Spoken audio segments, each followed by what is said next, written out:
Olá, pessoal! Bom, hoje a gente vai continuar falando sobre a eficácia da lei penal, e depois a gente vai adentrar alguns outros assuntos. Bom, lugar do crime. Onde o crime acontece? Nós temos três teorias para explicar o lugar do crime. A primeira teoria é a teoria da atividade ou da ação.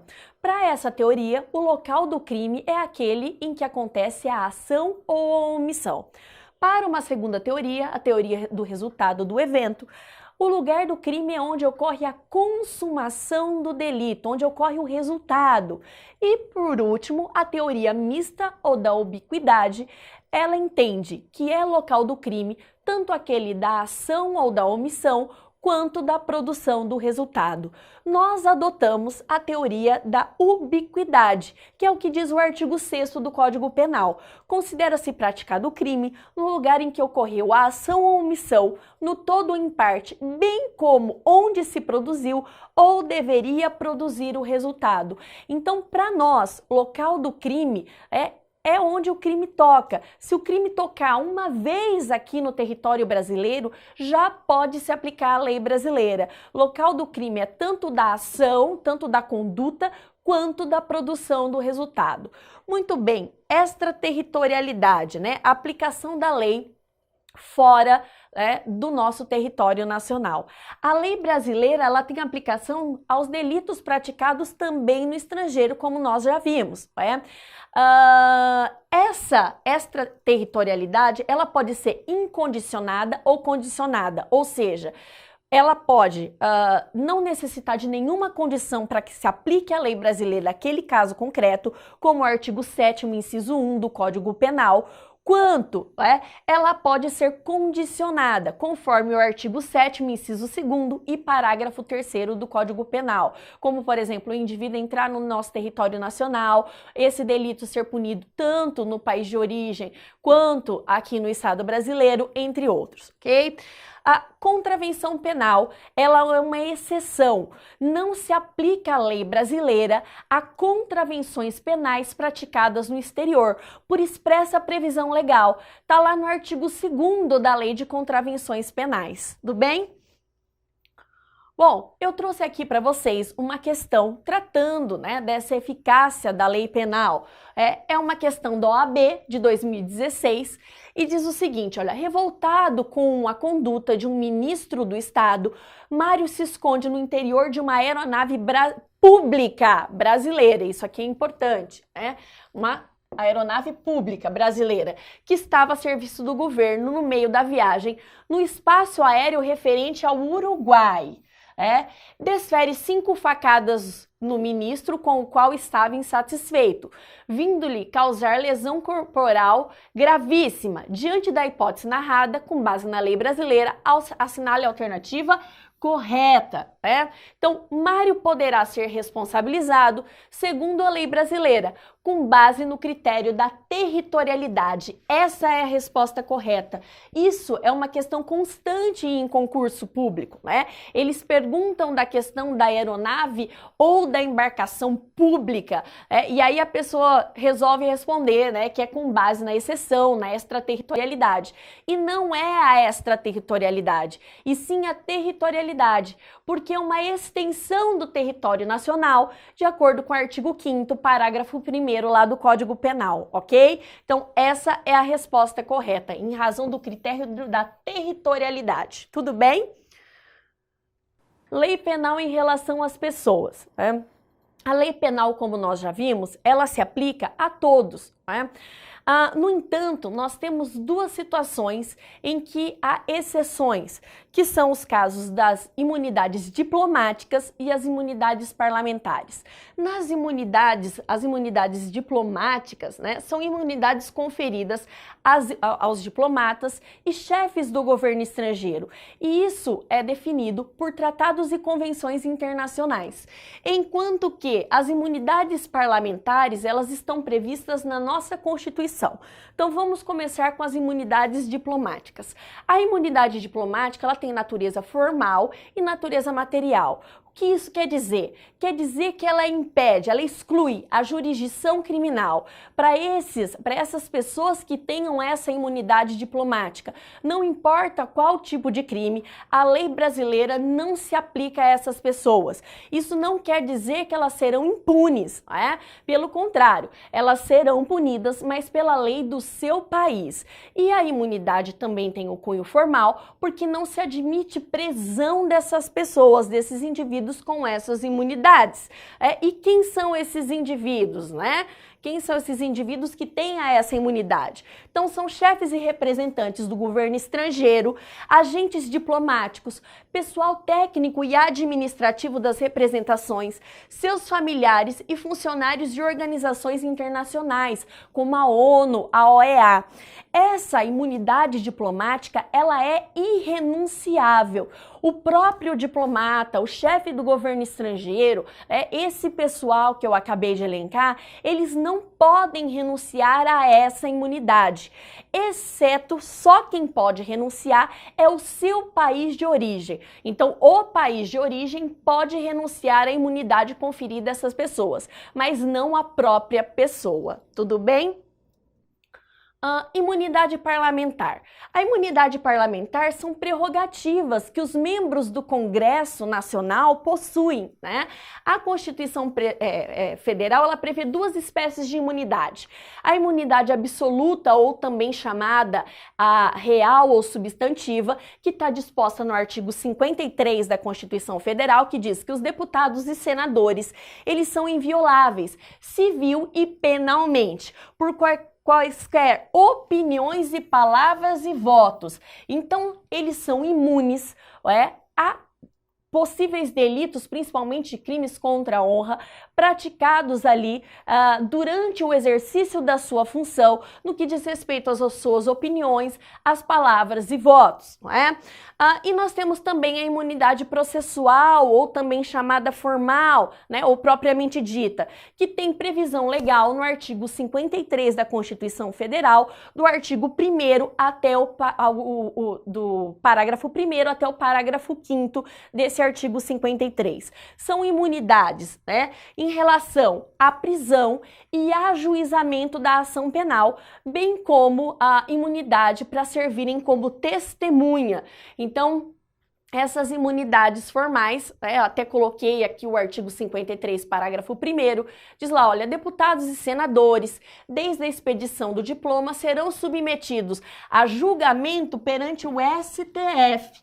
Então, eles têm, né, um outro local, eles não são julgados ali pela Justiça de primeiro grau.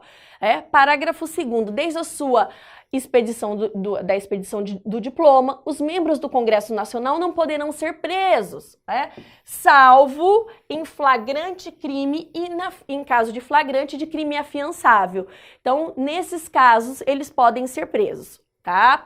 E aí, a terceira, parágrafo 3º, recebida a denúncia contra o senador ou deputado por crime ocorrido após a diplomação, o STF dará ciência à casa respectiva, então, se for o senador, ao Senado, se for o deputado, à Câmara dos Deputados, que por iniciativa de partido político e pelo voto da maioria dos seus membros, poderá, até a decisão final, sustar o andamento da ação penal.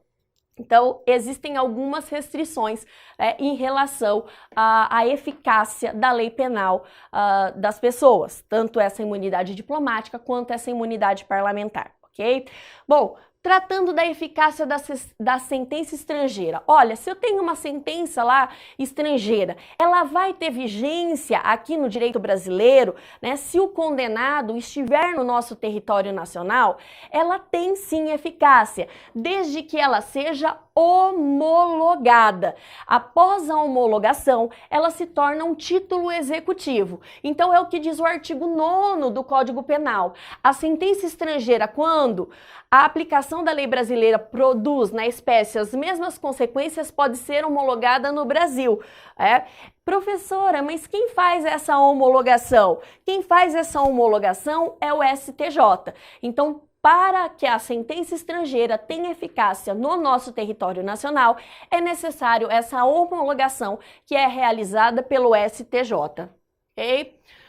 Contagem de prazo. Como se conta o prazo penal? Existe uma diferença de contagem do prazo penal e do prazo de processo penal. De acordo com o nosso Código Penal, o artigo 10, o prazo penal é contado da seguinte forma: o dia do começo inclui-se no computo do prazo. Contam-se os dias, os meses e os anos pelo calendário comum, que é aquele calendário gregoriano, E aí continua lá no artigo 11. Desprezam-se nas penas privativas de liberdade e nas restritivas de direito as frações de dia e na pena de multa as frações de cruzeiro, porque o nosso código é de 1940, Muito bem. Eu trouxe até um exemplo aqui para poder explicar melhor para vocês. Suponhamos que o indivíduo tenha sido condenado a uma pena de 5 anos e tenha começado a cumprir essa pena no dia 19/2/2015, às 23 horas. Olha, como é que eu conto isso? Como é que eu vou contar isso? Então, ele só vai ficar 1 hora presa no dia 19. No direito penal funciona da seguinte forma: eu conto o dia do começo e excluo do final. E não importa a quantidade os dias dos meses. Fevereiro tem 28 dias.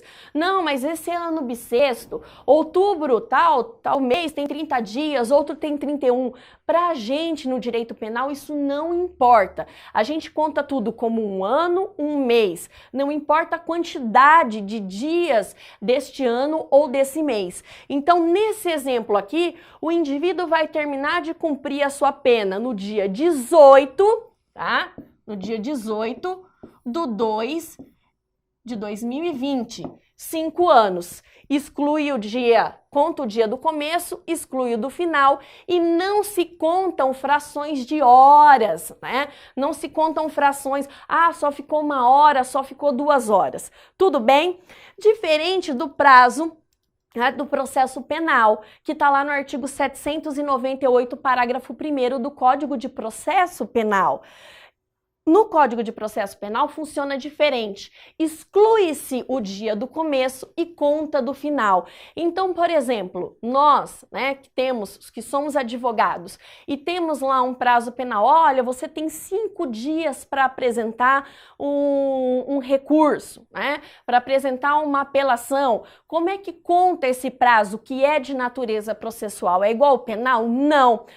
Suponhamos que eu seja intimado numa quinta-feira. O meu prazo começa a correr no dia seguinte, na sexta-feira, tá? E se eu for intimado na sexta-feira? É no primeiro dia útil. O prazo começa a contar na segunda-feira. Tudo bem? Então é o contrário o processo penal, tá bom? Teoria do crime. Então a gente falou tudo isso até agora, mas professora, vocês ainda não falaram no crime, Que é a parte mais importante, mais interessante aqui do direito penal. Então agora a gente passa a estudar a teoria do crime. Nós temos vários conceitos de crime trazidos pela doutrina. Não existe um conceito feito, dentro do Código Penal. Então, crime, o que é crime, Para essa pergunta. Crime, então, é considerado fato típico, antijurídico e, para alguns, dependendo da corrente, culpável, tá? E eu já explico para vocês porque para alguns. Então, crime é um fato típico, antijurídico e culpável. Nós temos 2 teorias que tentam trazer o conceito de crime. Primeiro, a teoria bipartida. Para a teoria bipartida, crime é fato típico e antijurídico. Essa culpabilidade não é pressuposto, não é elemento do crime, e sim um pressuposto de aplicação da sanção penal.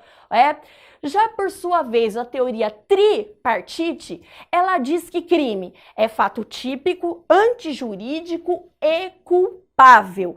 Nós, adotamos a teoria bipartite. Vários autores, se você for ler, dizem, olha, o crime, adotam a teoria tripartite. Mas, particularmente, eu adoto a bipartite. Para mim, crime é fato típico e antijurídico. A culpabilidade é pressuposto da aplicação da sanção penal. Professora, a gente escuta muito falar de crime de contravenção. Qual é a diferença entre crime e contravenção? Vejam bem, a diferença é só de grau, tá? Crime e contravenção são espécies cujo gênero é a infração penal. Então, esse círculo azul aqui todo é a infração penal, cujas espécies são crimes e contravenções penais. Os crimes, estão dispostos dentro do Código Penal e também em legislações extravagantes, em legislações esparsas, fora do Código Penal, como lei de drogas, como o Estatuto do Desarmamento, dentro do Código de Trânsito Brasileiro. E as contravenções são aquelas previstas na Lei de Contravenções Penais. São chamadas até de delito anão, porque ele tem uma menor gravidade, ele é menos grave do que o crime propriamente dito. Tanto que, para o crime, a pena costuma ser de reclusão e detenção, enquanto que, para a contravenção, a pena é de prisão simples, uma pena muito menos severa, do que a sanção penal imposta para o crime, ok? Muito bem, vamos estudar cada um desses elementos do crime. O primeiro elemento é o fato típico. O que é fato típico? O que é esse fato típico? É um fato humano que ele se enquadra com perfeição dentro de um tipo penal, dentro daqueles elementos descritos pela lei penal. E esse fato típico, ele possui 4 elementos. Primeiro, o fato típico sempre tem que ter uma conduta. Essa conduta, ela pode ser dolosa ou culposa. E daqui a pouco a gente vai fazer a diferenciação entre dolo e culpa. Esse fato típico, ele tem que ter um resultado. E isso só para os crimes materiais. Crime material é aquele que, para sua consumação, é necessário uma conduta mais um resultado, Então, tem que ter resultado no que se refere aos crimes materiais. Também tem que ter nexo causal, nexo de causalidade, o liame entre a conduta e o resultado, que também só acontece nos crimes materiais.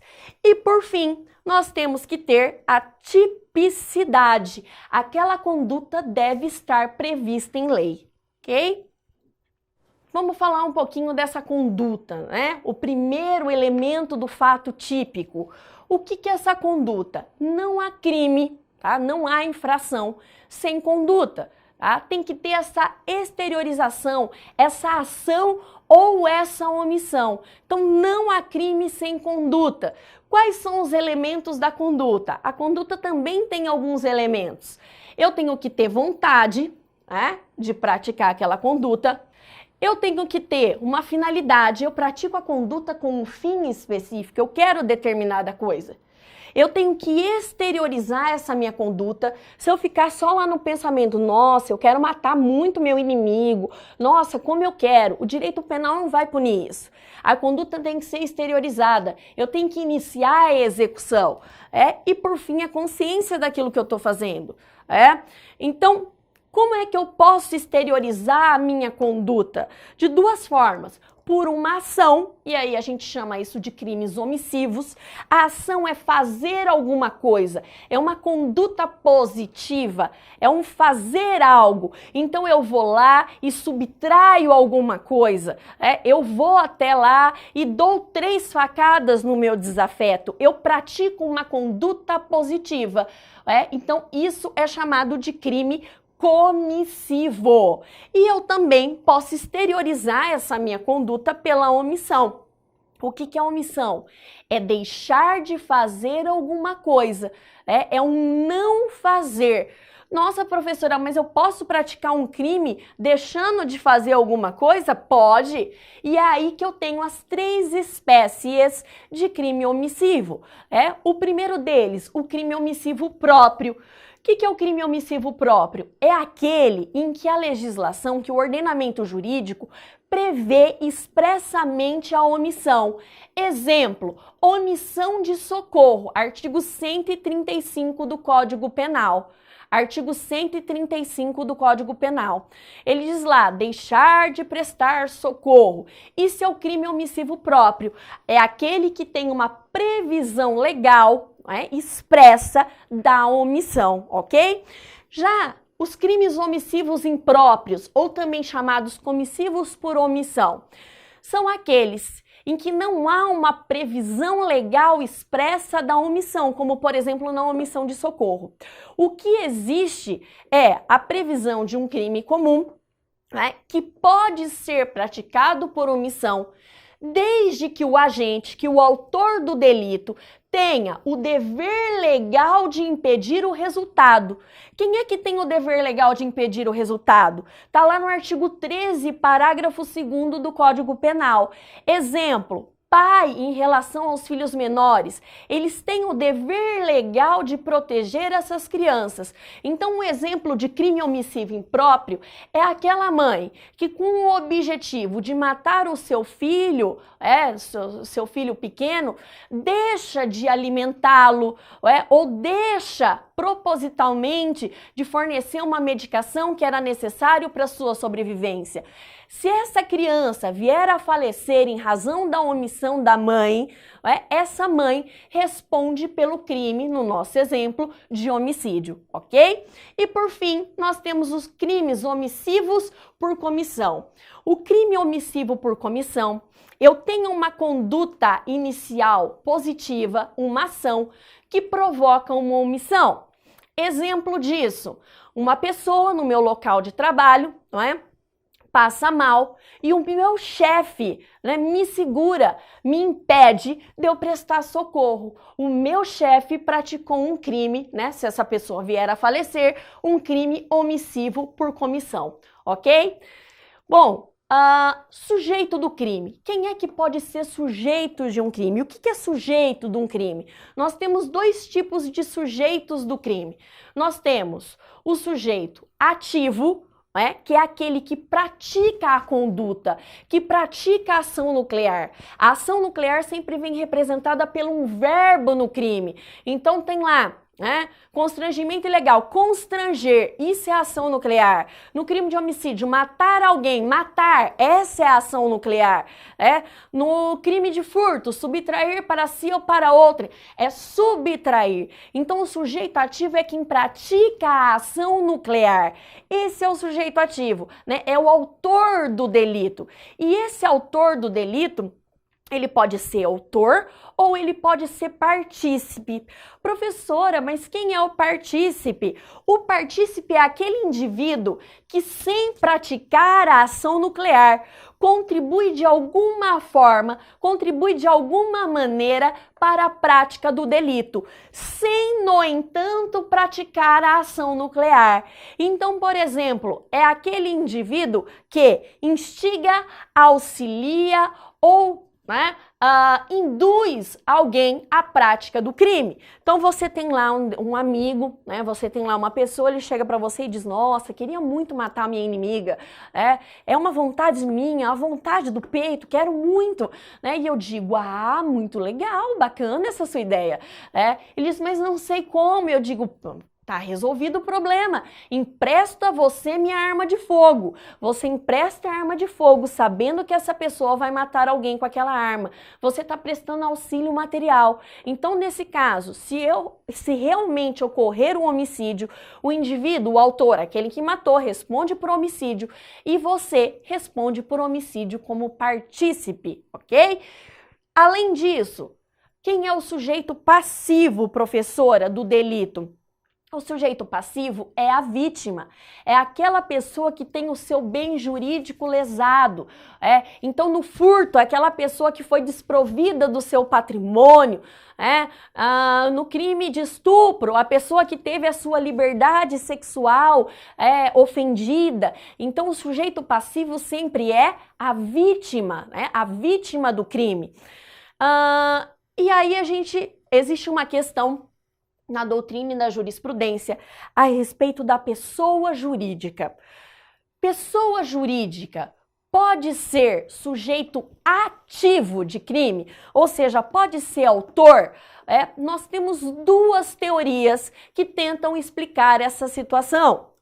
Uma primeira teoria, defendida por Sevigny, chamada teoria da ficção, ela diz assim, que não é admitida a pessoa jurídica praticar um crime. É inadmissível, porque a pessoa jurídica é uma ficção, não é algo real, é algo criado pelo direito. A pessoa jurídica, ela não tem consciência, a pessoa jurídica, ela não tem capacidade da pena. Como é que você vai prender uma empresa?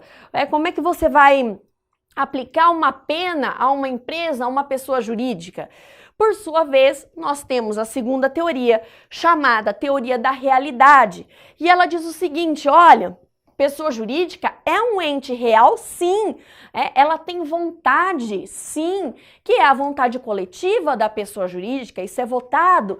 Então, essa pessoa jurídica, ela tem capacidade de pena, sim. Quando eu falo em pena, eu não estou falando só de pena privativa de liberdade. Eu posso aplicar a essa pessoa jurídica outras penas condizentes com a sua condição, como uma multa, não é? Enfim. Então, a pessoa jurídica tem sim essa capacidade de pena. A gente só tem que fazer uma adequação, Isso é o que diz, por exemplo, isso está de acordo com o que diz o artigo 225, parágrafo 3º, e 173, parágrafo 5º da Constituição Federal, que diz que a pessoa jurídica pode ser, sim, responsabilizada criminalmente. Tudo bem?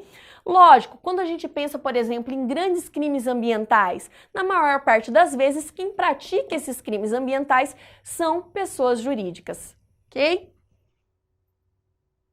Objeto do crime. O que é o objeto do crime? Nós temos dois tipos de objeto do crime. Nós temos o objeto jurídico e o objeto material. Objeto jurídico de um crime é aquele bem jurídico que o direito penal quer proteger. É aquilo que o legislador quer proteger, tipificando determinada conduta como criminosa. Então, por exemplo, no crime de furto, qual é o objeto jurídico? Olha, é o patrimônio. No crime de estupro, qual é o objeto jurídico? A liberdade sexual. No crime de homicídio, qual é o objeto jurídico? É a vida. Então, é aquilo que o legislador quer proteger, tipificando determinada conduta como criminosa. Por sua vez, o objeto material é sobre o que recai a conduta. É sobre o que vai recair determinada conduta que o agente vai praticar. Então, no crime de furto, qual é o objeto material? É aquele bem jurídico, é o carro, é o notebook que eu subtraí, No crime de homicídio, qual é o objeto material? É o corpo físico da pessoa. No crime de moeda falsa, é o objeto moeda falsa, Então, objeto jurídico é diferente de objeto material. Eles podem até coincidir, tá? Mas são coisas distintas. Professor, existe crime sem objeto? Depende. Sem objeto material, você pode ter um crime sem objeto material, como, por exemplo, ato obsceno, Não tem um objeto material, não recai sobre nada, mas sem objeto jurídico, não. Todo crime, ele existe para proteger, para guardar, para resguardar determinado bem jurídico.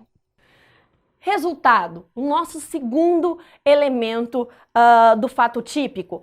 O que é o resultado? É a modificação do mundo exterior. Isso é o resultado. Então, quando você diz que qual é o resultado do homicídio? Olha, uma pessoa morreu. Qual é o resultado, do crime de roubo? Olha, foi subtraído alguma coisa com violência ou grave ameaça. O resultado, ele só existe no crime material. O que é o crime material? Crime material é aquele que depende, para sua consumação, da prática de uma conduta mais de um resultado. Então, eu só posso falar de resultado em crimes materiais. Nos outros tipos de crime, como crime formal e crime de mera conduta, não há resultado. O que é o crime formal? É aquele que o legislador prevê uma conduta, ele descreve uma conduta, prevê um resultado, mas é possível a sua consumação unicamente com a prática da conduta. Exemplo, sequestro, extorsão mediante sequestro. O indivíduo é sequestrado. Qual seria o resultado, né? Exige-se um preço do resgate. Mesmo que ninguém pague esse resgate, o crime já está consumado com a simples prática da conduta. E o crime de mera conduta é aquele que o legislador só descreve uma conduta, mais nada. Então, no crime de ato obsceno, ele é um crime de mera conduta. Basta você praticar um ato obsceno. Então, se eu sair correndo, pelado no meio da rua, não é necessária a produção de nenhum resultado. Ninguém precisa ficar chocado, horrorizado com a minha conduta. O simples fato de praticar a conduta já é considerado crime, ok? Todo crime tem um resultado pelo menos jurídico. Pode ser que não exista um resultado material no crime de mera conduta, por exemplo, mas não existe um resultado físico lá no crime de mera conduta ou no crime formal, mas o resultado jurídico existe sim em todos os delitos, que é a lesão ou perigo de lesão a um bem jurídico tutelado. Bom, pessoal, a gente fica por aqui e a gente continua na nossa próxima aula. Obrigada!